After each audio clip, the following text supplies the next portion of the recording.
Alhamdulillah, wassalatu wassalamu ala nabiyillah, amma ba'd. Allah subhanahu wa ta'ala nous dit dans le Coran, dans Surat Al-Baqarah, verset 155, وَلَنَبْلُوَنَّكُمْ بِشَيْءٍ مِّنَ الْخَوْفِ وَالْجُوعِ وَنَقْصٍ مِّنَ الْأَمْوَالِ وَالْأَنفُسِ وَالثَّمَرَاتِ وَبَشِّرِ الصَّابِرِينَ. C'est-à-dire, dans les sens rapprochés, très certainement, nous vous éprouverons par quelques peurs, faim et diminution de biens, de personnes et de fruits. Et fais la bonne annonce aux endurants. Et Allah Azza wa Jal dit également dans le Coran, verset 2 de la sourate Al-Ankabut, l'araignée, qui est la sourate 29, dès le début de la sourate, il nous dit « Ahasiban nas an yutraku an yaqulu amanna wa hum la yuftanun » Les gens pensent-ils qu'on les laissera dire « Nous avons cru » sans être éprouvés? Du coup, mes chers frères et sœurs, j'ai une bonne et une mauvaise nouvelle pour vous.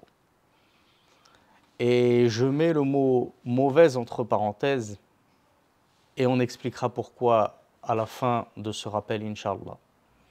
La mauvaise nouvelle, c'est que si tu aspires à être aimé d'Allah, faire partie de ces awliya, les alliés d'Allah, les rapprochés d'Allah, tu aspires à obtenir les plus hauts étages du paradis, et notamment Al-Firdaus, eh bien sache que tu vas être testé sur terre.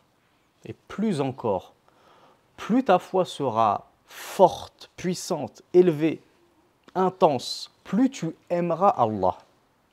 Et plus il t'aimera en retour, et plus ton épreuve sera lourde et intense.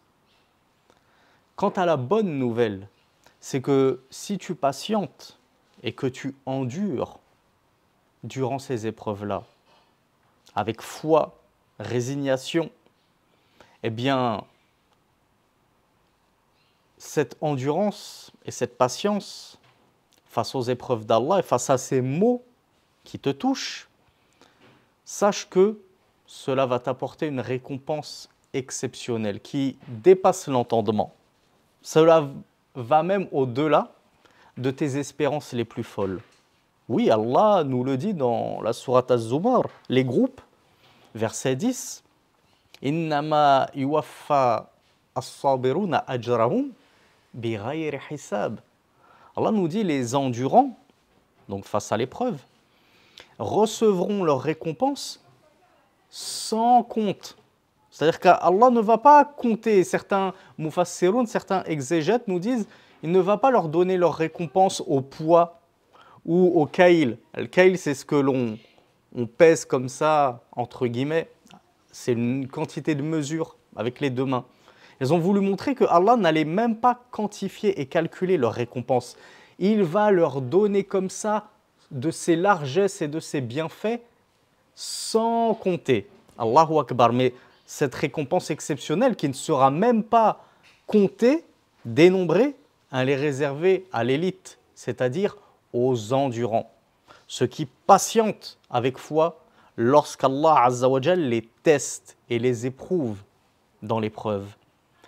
Et c'est pourquoi le prophète sallallahu alayhi wa sallam avait dit les gens saints, ahlul afiya, donc ceux qui n'ont pas été éprouvés, lorsqu'ils verront au jour dernier, yawm al-qiyamah, la récompense qu'on remettra aux gens qui ont eux été éprouvés sur terre.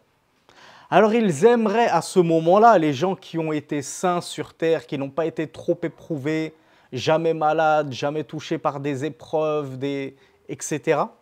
Et ils aimeront, lorsqu'ils verront la récompense avec laquelle repartiront les gens éprouvés, ils aimeront avoir été sur terre lacérés par des tenailles. Vous savez ce que c'est qu'une tenaille? Une énorme pince, comme un énorme coupe-ongle qui vient te couper, trancher la peau.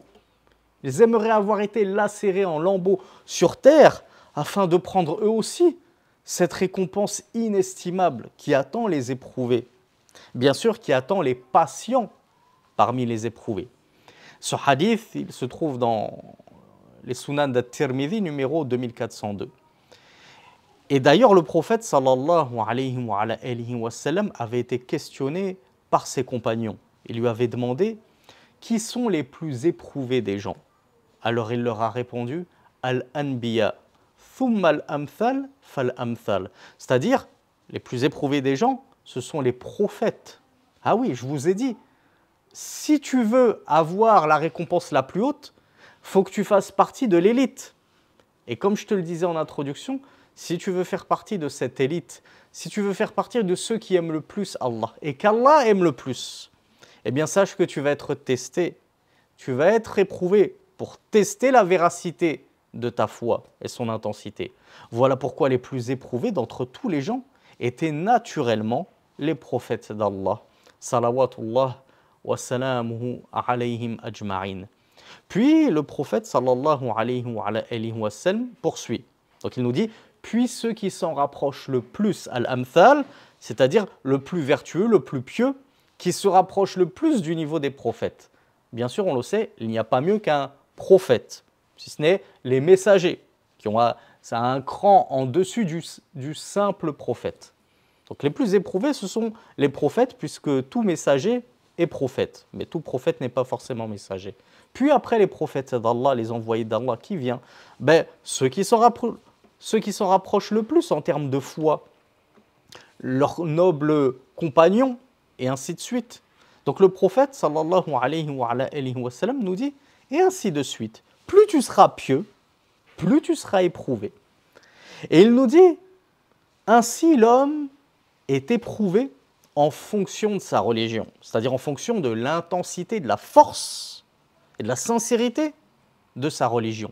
S'il se trouve justement de la force, une force, c'est-à-dire une force de foi dans sa religion, alors l'épreuve s'intensifie, nous dit Rasulullah. Mais s'il se trouve une faiblesse, c'est-à-dire une faiblesse de foi, une faiblesse dans sa religion, des manquements, eh bien alors, il sera malgré tout éprouvé, parce qu'il n'en demeure pas moins un croyant, mais en fonction du niveau de sa religion. Donc celui qui a une religion faible sera faiblement éprouvé. Si tu es très éprouvé, mon frère et ma sœur, ne désespère pas, ne tombe pas en dépression, ne pleure pas nuit et jour, ne perds pas espoir, au contraire. C'est un immense signe.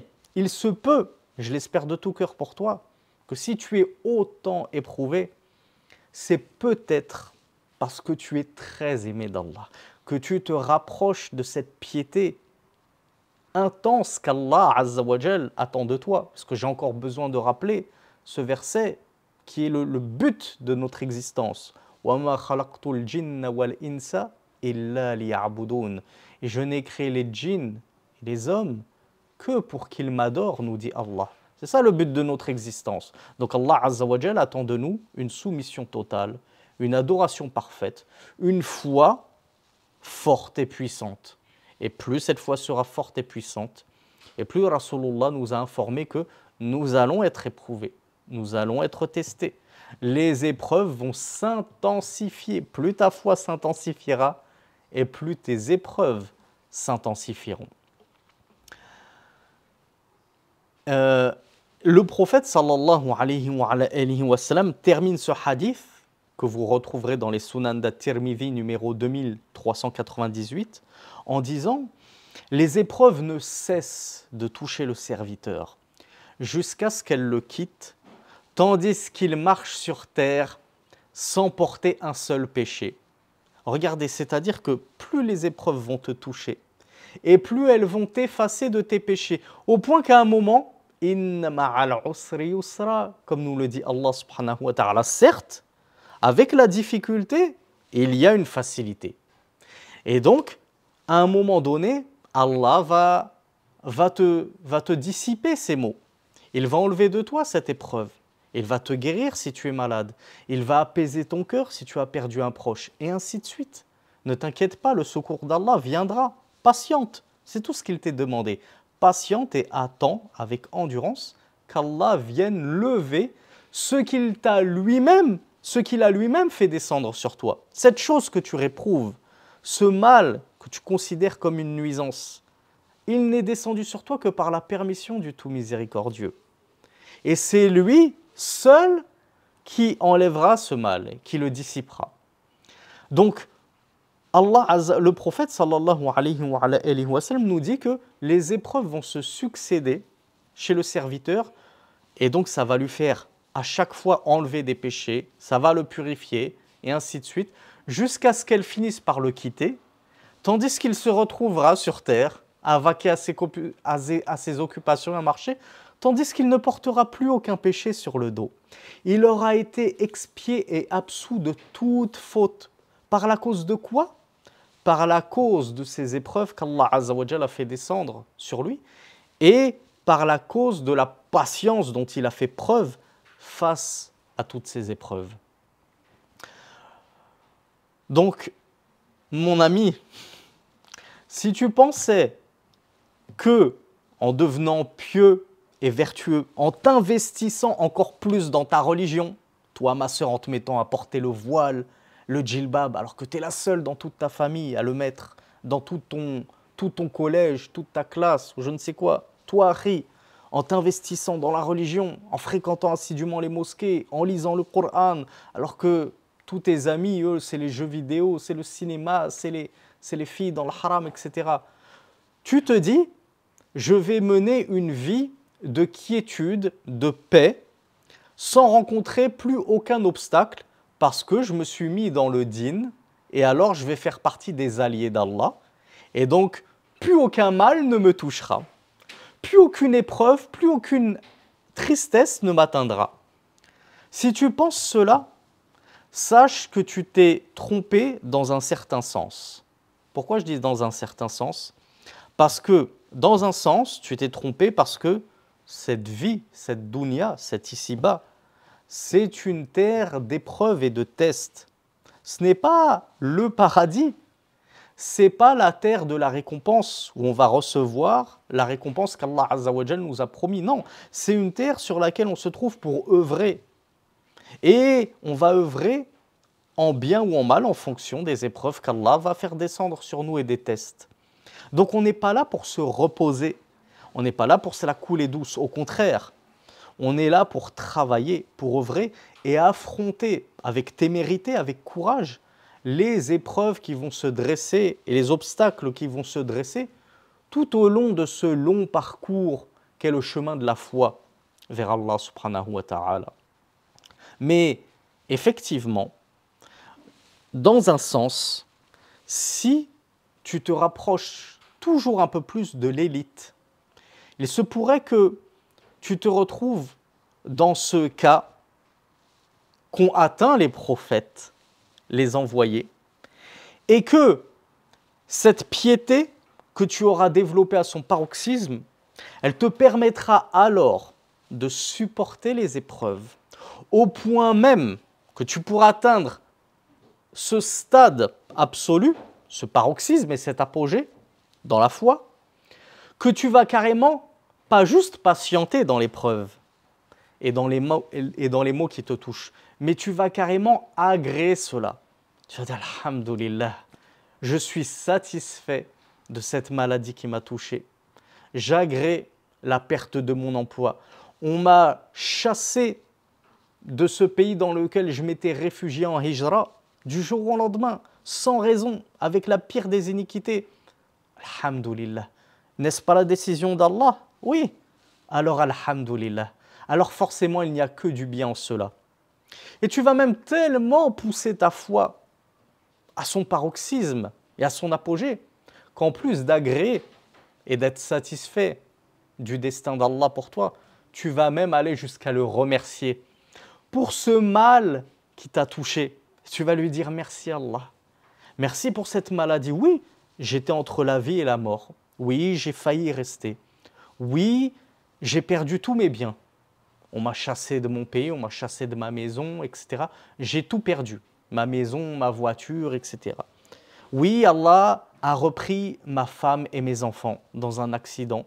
Il ne me reste plus personne. Je suis seul au monde. Eh bien, je te remercie Allah. Je te remercie Allah pour cette épreuve. Elle est extrêmement douloureuse. Mais je sais, de par la science que j'ai acquise, cette bonne connaissance de al-aqida, du dogme, de la croyance, et cette foi que j'ai en moi qui brûle à son paroxysme, je sais que cette épreuve, elle ne vient pas sans rien. Elle va venir avec son lot de récompenses immenses si je patiente, si je suis résigné. Donc je vais remercier Allah parce que je visualise presque déjà toute la récompense qui m'attend dans l'au-delà pour cette épreuve qui m'a touché. Je me vois déjà marcher sur terre purifié de tous mes péchés comme me l'a promis le messager d'Allah sallallahu alayhi wa ala alihi wa sallam. Je vois déjà la rémission de toutes mes fautes et la plus belle des récompenses dans l'au-delà, le Firdaus, au milieu de tous ces pieux, de tous les vertueux, des salafus salih, des prophètes et ainsi de suite. Donc, voilà pourquoi je disais que je mets la mauvaise nouvelle, le terme mauvaise nouvelle, entre parenthèses. Parce que, en réalité, celui qui a parfait sa foi et qui a une connaissance d'Allah Azza wa Jal profonde, une connaissance du tawhid, de la religion de manière générale, très profonde et très vaste, eh bien en réalité pour lui, ces épreuves, ce ne seront pas des mauvaises nouvelles. Ce seront de bonnes nouvelles. Comme le prophète sallallahu alayhi wa sallam l'a esquissé lorsqu'il a dit dans cette parole que tout le monde connaît, comme est étonnante l'affaire du croyant. Ajaban li amrin mu'min. Si une réjouissance le touche, sarra, quelque chose qui yasurruhu, ça le réjouit, ça le rend heureux. Qu'est-ce qu'il fait le croyant lorsqu'un bien le réjouit? Eh bien, il se met à louer Allah. Il remercie Allah. Et alors, c'est un bien pour lui. Le fait d'être reconnaissant dans les ni'am, dans les bienfaits d'Allah et ses faveurs, c'est un bien pour le croyant. Pourquoi? Mais parce qu'Allah Azza wa Jal nous dit « Voilà, in shakartum la azidannakum » Si vous êtes reconnaissant, certes, je vous augmenterai en bienfaits, en faveur. C'est un cercle vertueux. À chaque fois qu'Allah te donne, tu le remercies. Et à chaque fois que tu le remercies, il te rajoute et il te redonne. Et à chaque fois qu'il te redonne, tu le remercies. Et ainsi de suite, ça ne s'arrête jamais. Tu nages dans le bonheur et les bienfaits d'Allah subhanahu wa ta'ala. Mais comme l'a dit le prophète sallallahu alayhi wa sallam, cela n'est réservé qu'aux croyants. Ce bien sur tous les plans n'est réservé qu'aux croyants. Parce que lorsqu'un bien et une réjouissance le touchent, il est reconnaissant, il remercie Allah, et alors c'est un bien pour lui, c'est un surplus de bien. Mais lorsque c'est un mal qui le touche, c'est-à-dire quelque chose que yakrahuhu, il déteste cette chose qui l'a touché, la maladie, la perte d'un être cher, la perte de son emploi, et ainsi de suite, eh bien si un mal le touche, qu'est-ce qu'il fait le croyant? Il patiente. Donc Rasulullah nous dit si un mal le touche, il patiente, et alors c'est un bien pour lui. Encore une fois, on a vu la récompense des patients. Ils vont recevoir leur récompense sans compte, nous a dit Allah Azza wa Jal. Ils vont être purifiés de tous leurs péchés. Plus ils patienteront et plus les péchés tomberont les uns après les autres. Donc c'est encore un bien pour lui que d'être touché par un mal, parce que comme il est croyant, il ne va pas se morfondre, il ne va pas sombrer en dépression, il ne va pas dire des paroles indignes d'un croyant. Il va se montrer résigné, il va faire preuve de courage, de témérité, et ça va être un bien pour lui car Allah va le récompenser pour cette belle réaction face à l'épreuve. Et ce hadith, vous le retrouverez dans le Sahih de Muslim, numéro 2999, et j'implore, en conclusion de ce rappel, Allah subhanahu wa ta'ala de faire de nous des vertueux, des patients et des endurants face à l'épreuve, de concrétiser en nous la perfection de la foi afin qu'elle atteigne son apogée et qu'il embellisse dans nos cœurs la foi et qu'il nous fasse détester la mécréance, la turpitude et les péchés. هذا والله أعلم وصل اللهم على نبينا محمد وآخر دعوانا أن الحمد لله رب العالمين حمدا كثيرا طيبا مباركا فيه